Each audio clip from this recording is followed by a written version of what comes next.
புதுசாக வந்து சொல்ல பெரிய ஆய்வாளர் மாஷா அல்லாஹ், எல்லா கிதாபையும் கரைச்சி குடிச்சிருக்கிறார், எல்லா மதரசாவிலும் ஓதி இருக்கிறார், சமூகத்தில் பெரிய ஒரு இடத்தில் இருக்கிறார்.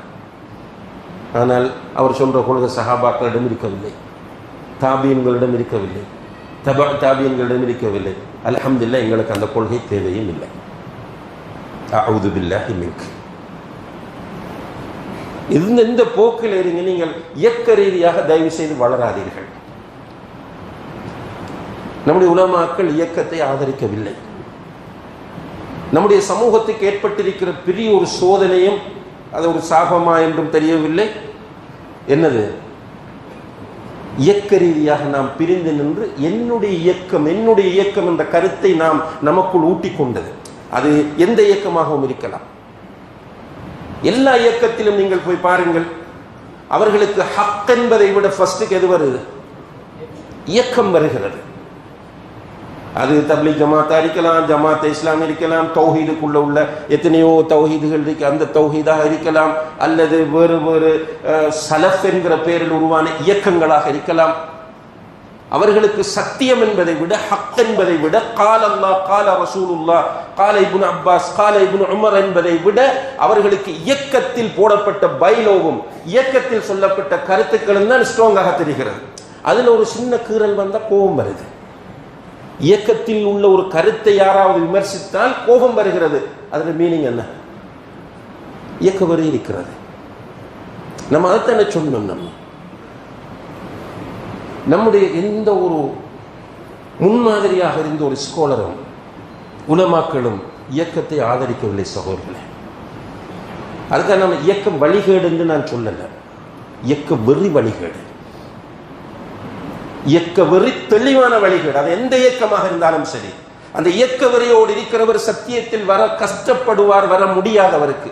எப்போ பார்த்தாலும் அவருடைய இயக்கம் சார்ந்த உலமாக்கள், அவருடைய இயக்கத்தின் பைலோ, அவருடைய இயக்கத்தின் மிம்பர், அவருடைய இயக்கத்தின் மஸ்ஜித், அதுதான் அவருக்கு முன்னிலையில் வருமே தவிர அவருக்கு சத்தியத்தை கொண்டு வர வேண்டும், பேச வேண்டும் என்பது வராது. எனவே இயக்க வெறி யாரிடமாவது இருந்தால் அவர்கள் அல்லாஹ்வை பயந்து கொள்ளுங்கள். இயக்கம் இருக்கும் போகும். இந்த இயக்கம் எப்போ வந்துச்சு? இப்போ நம்ம பார்க்கக்கூடிய இயக்கங்கள் எப்போ வந்தது? 1940க்கு பிறகு அல்லது 1924க்கு பிறகு.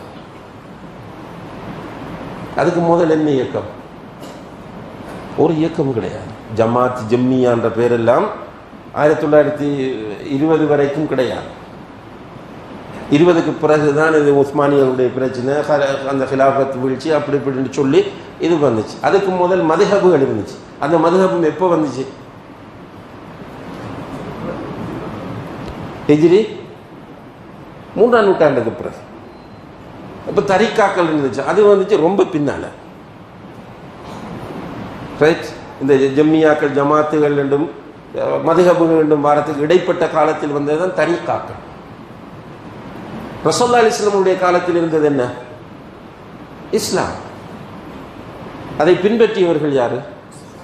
முஸ்லிம்கள். அபூபக்கர் சித்திக் ரலியல்லாஹு அன்ஹு காலத்தில் இருந்தது என்ன?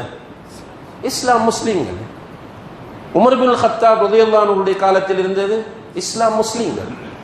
உஸ்மான் இப்னு அஃபான் ரலியல்லாஹு அன்ஹு காலத்தில் இருந்தது இஸ்லாம், முஸ்லிம்கள்.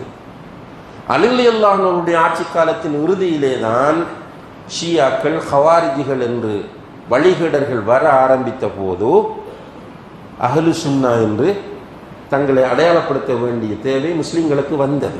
என்ன, எல்லோரும் ஹவாரிஜிகள் சொன்னார்கள், நாங்கள் தான் பர்ஃபெக்ட் முஸ்லிம்ஸ், பக்கா முஸ்லீம் நாங்கள் தான் சொன்னாங்க. ஷியாக்கள் சொன்னாங்க, நாங்கள் தான் உண்மையான முஸ்லீம்கள் என்றார்கள்.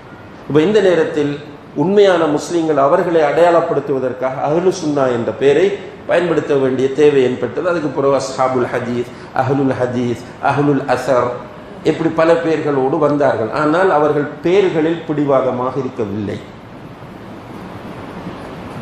அவர்கள் தீனில் தான் பிடிவாதமாக இருந்தார்கள்.